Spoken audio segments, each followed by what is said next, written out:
Hi, my friend, it's Pat Sloan here. So first, you can see, can you see light out there? Yes. Well, it's sun. It's very sunny all of a sudden, but a few minutes ago, it was doing this. Another one. So that hail didn't last very long, but it was kind of, we don't get hail very often. I don't know, do places get hail a ton? We get it maybe once a year? I don't know, just not very often. So it was fun. We put some in the fridge. Oh, so anyway, let me thank everybody here who subscribes. Every single one of you. We are over 110,000 subscribers. What fun here at YouTube. I love that. It's just a fun community. Not all the people who are subscribed are still watching because my videos don't get 100,000 views. That would be amazing, wouldn't it? But no, they don't. Much smaller number of you than subscribed actually watch. But that's okay. We're a great, supportive, awesome community here. And I love all of you. Mwah, mwah. It's just fun to sort of watch those numbers happen. I don't know. I think as human beings, numbers and goals are just kind of something that's ingrained in us and something that we do. I don't know, maybe not, I don't know. So today is also Haiku Poetry Day. So haikus are a particular kind of poem, and I just have to give you a little backstory. I still write a couple of times a year with a group of now ladies that I went to high school with. You know, I went to high school in Europe, and everybody, you know, dispersed across the world, and a lot of them, I think most of them are back in the United States living. They're mostly Americans except for one Canadian, and we send, there's like 13 or 14 of us, and we send a happy birthday email. Well, a large group of these friends of mine from long ago love to write haikus, and so they will send birthday haikus, which are so fun. It's not my thing. I just say happy birthday. It's like, but the haikus are really fun. So if you are into them, I would love to hear it in the YouTube comments. YouTube comments only here for haiku conversation. Okay, it's also World Amateur Radio Day. Now, if you have a quilt with a radio on it, any kind of radio, it doesn't have to be. If you're familiar with amateur radio, those are not like transistors or stereo systems. They're specific kind of equipment. Here, I'll just pop a picture up. This is a bit of Mr. Greg's radio equipment. He's a ham radio operator. He has the highest license, which is called Amateur Extra Class. Amateur Extra Class. I had to write that down, which sounds weird but it's amateur radio. So extra class means the highest level. It takes 3 levels of tests to reach that level. So that's kind of cool. And so we do a lot of ham radio here at our house. And if you have any kind of a, ham radio story, put it in the comments here at YouTube. Would love to hear about ham radio in your family because I know there are a bunch of hams out there. Okay, let me show you the temperature. The temperature, I'm keeping up. I'm right now stitching this last week's, but I wanted to show you something because you see I'm on orange, right? And look at the very first house down here. Do you see that orange? We are now in the 70s. That orange is the range of the 70s. It is, for me, I'm 79 for last week, 2 days of 79 degrees. But in January, we had a 67, a 77, a 60, a 60. So there were 4 days in a row.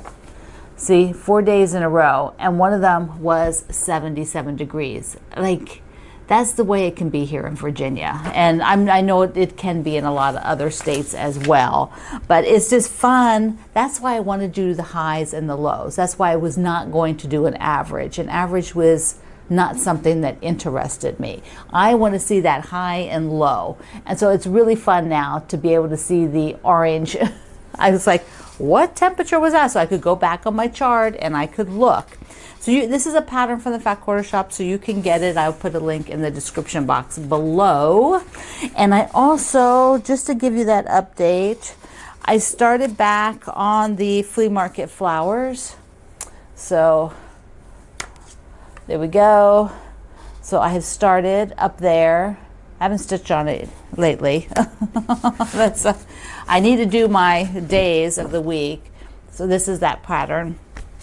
And I was able to find the threads, because remember I said I didn't know where the threads were for it. So I found the threads and I put them in the cute thimble cup. So they're in there for this one. Like, I'm always trying different ways to sort of organize this stuff, because I don't really have a lot of experience with organizing it. And so I'm just trying all different things. And then the other one I started, whoops, I just dumped it all on the ground. Okay, the other one I started is this, which is this wee little guy here. So I started the branch, and I need to get back and do a little bit more on that. So my goal, just like the quilting things, is to do a little bit, like one day do work on this, like a quilt of the, you know, like a block of the month or something, or a block of the week. You just do whatever that is for that day, and then the next day you work on maybe something else. You just keep, you keep working on different things. So I have to put that in my schedule. It's not so much in my schedule yet, but it will be. And the other thing I want to show you before we go on to starting Heart of America is I hung up the little cross stitch in my haul with the hanger. So let's take a look. Here is where I hung the little cross stitch where I'd use the little children for the border, which I love so much. Love it, love it, love it. And it's right inside my front. So I have to show you this. This is the Grand Place in Brussels, Belgium. So for those of you who have been to Brussels, you will recognize that. And so this is here right at the stairway up to my upstairs, where right now I have the farmer's market hanging, the fun one. Are you ready? Are you ready for Heart of America? It is a free pattern from the Fat Quarter Shop, and we are going to sew one. So first of all, I want to tell you, I had an idea that I want to hang it here. So I would, replace the whatever, they would just hang there for a while. So where the spools are right now, because I get, whatever hangs here, I get to see the most. So I think it would be great to hang there. The thing is, it's just a little wide, a little wider than I'd like. It's 60 inches wide. I need to take those, see up there? It's a curtain rod. That's just a curtain rod. I need to take what it's sitting on, those brackets, and move each bracket out just a little bit. And then I can accommodate a little bit wider things. And so this may be the project that does that. The thing is, there isn't a lot of room to adjust the width of this, but let me show you what I can do. Remember, it's 60. So, first thing is I want to know this about it. That's, for getting ready, I want to know my plan. And so I can't easily, this is a 4-inch wide border. And so hey, that sounds great. But because of this next border here, it's a little hard to adjust these. I'd either have to redraft these, which is not a problem, or, have a gap. And I really like the look of it. I like the look of that. Being that this is not multiple blocks, it's basically one block and some borders, so like a medallion style. There isn't a lot of room for adjusting.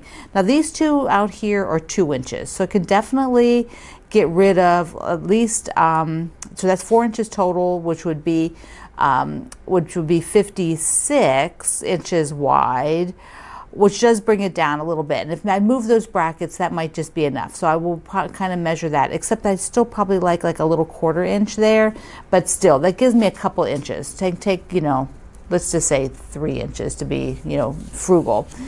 That would be 57 inches wide. So I'll see if I can move the brackets and I can get that to hang nicely, because I have hung things where kind of like accordions a bit, but I don't want to do that. I want it to hang nice and flat. And I really don't want to redraft.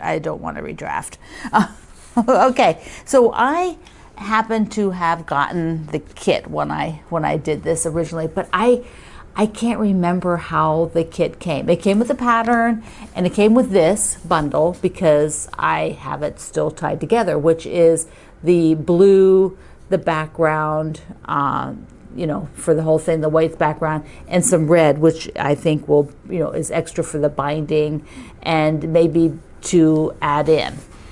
Because I also have this, but I can't remember whether this was part of the kit. Now the kit sold out super quick, you know, like they were gone. And I think they even made a few more, but then that's all they could really make. And so they decided not to make any more kits. So this is like a fat eighth bundle. So they're fat eighths.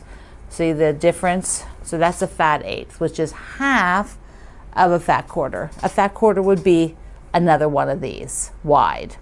So it is a half, you know, they're smaller. And you can still get, I don't know if you can get the fat eighths right now, but you can still get fabric. But this gives me the variety of the reds, and it gives me the floral for the center for the heart, and it gives me the variety for the blues around that other border on there. And then I have all these different whites and things that I'm not going to use.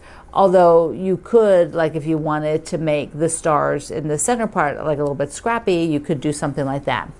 You know, and there's grays that I won't use. So I don't know if this, if it was just, this was the bundle and then I bought this on its own. I can't remember, but that's what I have. That's what I have. And I have a backing already as well. Okay, then also I think the kit came with these, with the triangles on a roll, which the Fat Quarter Shop manufactures. And so they came with these, which I think I am definitely going to use the small ones. So we're going to talk about that in a second, in a hot second. How are we going to progress with this? Let's just take a quick little spin around that. I am going to do the center. I'll start it today. We'll talk about getting it started. Then I'll have it done for next week. Then next week I will do 2 sides, and then the week after the other 2 sides, and put the middle together, this whole middle together, and you know, either put this on or not put it on. But you know, that's kind of the progress. So that'll be 1, 2, 3 weeks to get all of this done. Then week 4 we'll be doing all the blue border, and then after that, week 5 we'll be getting the top and bottom and the whole top assembled. So that's about 5 weeks. You know, if something comes up and has to go another week, then we'll just, you know, just shift off. Now this is a free pattern, like I said, so you can use your own fabric. You can use different colors that you love. If you have a Americana print that you've been, you know, holding on to and you want to use for something, it will be great for that. I see an ant crawling on top of my camera. What the heck? What the heck? Where'd he go? Well, I'll have to find him later. It's that season, right? It's that hail. That hail has sent all the ants in my house. What the heck? Okay, I do not need ants crawling on my camera equipment. Excuse me. Okay, let's talk about let's talk about getting started. Let's talk about this center.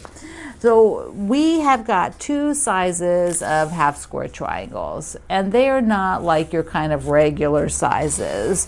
And you know, when you're drafting a quilt to be a certain size, you know, they're normal sizes. They're just not things that we normally use in sort of your basic 12-inch blocks. Okay, that's kind of the way I'm saying it. There is a finished 3.5. So finished 3.5. And I could not find an Haiku quilt die for a finished 3.5. Maybe it's out there, but I couldn't find it on their website. And the smaller ones with this ring, which I love this ring so much, these are finished 1.25, which that's why I'm going to use these. I'm going to use these for the small ones because that accuracy will be so nice. Sewing on the paper will be very accurate, and I may even starch these just so that I, you know, when you starch your fabric, it's nice and crisp, and it holds that shape really well. 1.25 is fairly small. So we will do this. So the directions are given for using the triangles on the roll. So you've got some cutting there to do that. And it also has all the sizes that you trim everything to. So if you're using as some other method, you might be doing multiples at a time, and you've done the math to figure out what you need. Maybe you're doing 4 at a time, 2 at a time, whatever it is. So there's always the finished size on the pattern, not the finished size, the size of the unit before it goes in the quilt. So the little ones that are finished 1 1/4, they will be 1 3/4 before you sew it in the quilt. And so the measurements are here because that's what you want to check. You want to check them before you sew them into the quilt, because then you will have accuracy, accuracy, accuracy. Now, with the center, let's see. Let me just grab the fabric. This is the fabric for the heart. So what I'm going to do is go ahead and cut the heart and cut to do some of the triangles, enough triangles to do 1 star. And the stars, because they're, rotating around, there's a couple different formats you have for setting it, and you have to be a little bit mindful that you get them in the right place. More mindful if you're using some sort of directional fabric. I am not. I am going to use the background dot for my stars, and so I don't have any directional issues. This is the blue and the white, so I can just build exactly like it says. And if for some reason I don't have to worry about the rotation of the star as to where it's going to be, because that center part is just so fun, so fun. There are lots of quilts out there that use that, but it is that's what made that's it. That's the part that got me. That really was the part that got me. I'm like, in the center and a heart. Yes, we have to make this. Now next week, when I address the bigger ones, I'll show you the paper, but I will also show you not the paper. So both ways.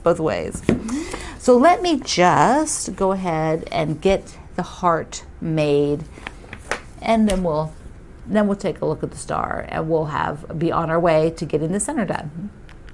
So I went ahead and starched 2 of the, this is from the Fat 8th bundle. So the bundle had 1 of each of these, and I went ahead and starched them. This is what I use. There's all kinds of people out there that starch extensively. If you're watching Kimberly Jolly at the Fat Quarter Shop, she does a lot of talk about starching, plus many other people. I am not a heavy starcher, so I will just do 1 spray, and I'll decide whether I want to hang this and let it dry, which I might. I'm probably going to let it dry for a little while, make the heart, and then see how dry they got. If they didn't get real dry, then I'll press them with the iron. I will cover my machine with like some scrap fabric, and not because I just don't want to get the starch on the pad, and I don't want to put it on my wool mat. I will not put it on the wool mat, but so I'm just going to hang them first for a little bit, and I'm going to make the heart. The heart is done. There we go. So let's talk about these triangles on a roll. Okay, so I've taken this one out of the package for the small one, and the Fat Quarter Shop created these. They call them washi tape. They're stickers. Here, the package looks like this, and it has stickers for all the sizes, so that you can just put that right, so you can see it really fast what the size is. Plus, they're color coded, so that there's a whole bunch of different colors depending on the size.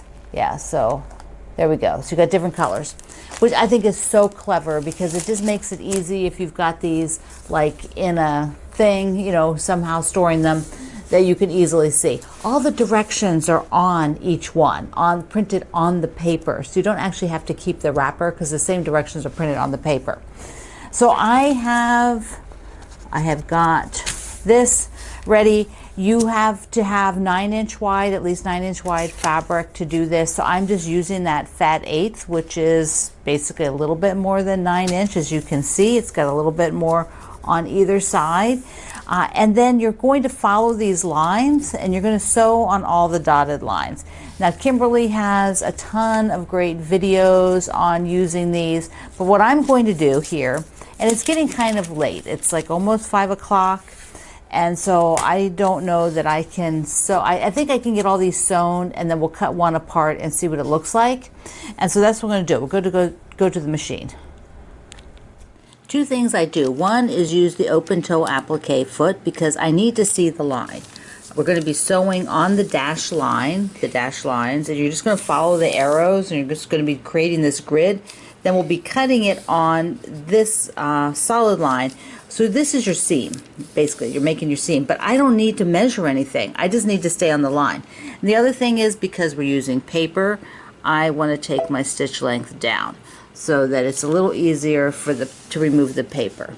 And so I will start out at the edge, like off the paper, and sew onto the paper right on the dashed line, and then basically go all the way down here, and then it'll come off. I come off the edge, right? And then I can kind of backtrack. Well, I could do this one, even though the arrow says that way. It doesn't matter. I'm right here. I can just cut the corner, or I can come over here and cut across. So basically, you know, following this whole grid, and this piece here will create all of those. So I've got this slightly starched fabric, and this is going to create all of the half square triangles.